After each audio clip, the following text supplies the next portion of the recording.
Hi, this is the Brooklyn Crook. We're going to do an interview with the great Rob Williams, the Enterprise. We're going to interview him and we'll talk about our show. So, Rob, what made you get into sports talk radio? I've always loved sports. I played sports ever since I was a kid, and I continue to play even now when I get out. And I'm old and decrepit, but I can still get out and dribble a basketball around a little bit. But yeah, I like sports, and getting into radio was introduced me this year by Vern, who's asked us to do this interview. Um, Vern Vivio is a good friend of mine, and he's the one that put this project together. So got me into the radio station over at KSHP, and the rest is history. We started doing shows over there, the sportsinvestorradio.com. We've got our own website up and going, and we've got some projects down the road that we're gonna dabble in high school football, high school basketball here in the city of Las Vegas, and then plus probably take the show on the road and do some black colleges for football and basketball because they don't get enough coverage probably in their region, but not so much here in Las Vegas. Correct. And what are some of your favorite sports growing up as a kid? Oh, I played all sports as a kid, even golf, tennis, basketball, football, baseball. We played stickball in the street. I'm 60 years old and I'm sure I look it, but yeah, we used to be able to play sports in the street. Football. I'm from Chicago, so we didn't have a lot of parks like we do here in Las Vegas. You had to go a while to get to a park, but yeah, we played it all. Football in the winter, football in the summer, baseball in the summer, basketball anytime you get your hands on a basketball. I don't care how cold it was outside.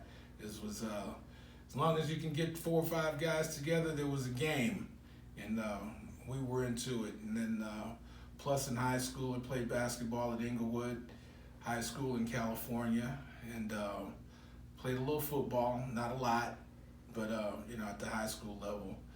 But after that, I had to get into the workforce because I had a wife and kids to take care of. So that ended my sports dream.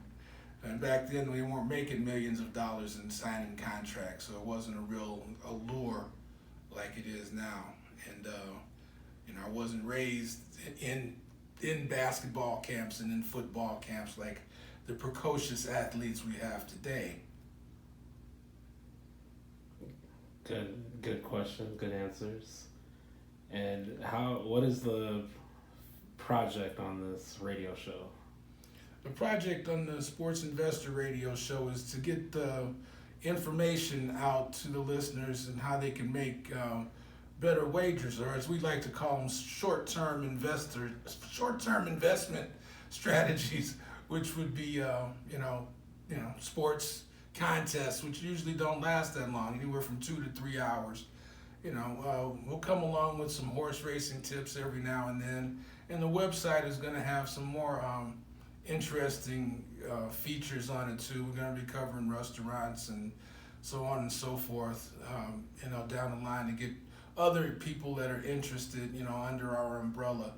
And so it's going to be a multifaceted website. It's still under construction. It is up, sportsinvestorradio.com. And but the main goal is to get the sports interest out there and the sports information out there so people can be better informed when they go to the window. Investment strategies, things about certain teams that you might not be able to find for yourself, even though every place has information out there. We're not in competition with any of them. We're just using a combined platform of radio and internet and television down the road to get the word out and to spread it around. It's not a tout service, by any means, but and the information that you get, the information is free. So here we are. We hope you listen to it, and we hope you visit the website, and we'll keep you posted on what other avenues we're going to use to get the website out there, whether it be YouTube, Facebook, Instagram, Twitter, Spotify, et cetera, et cetera. And thank you. You're welcome. That is a wrap.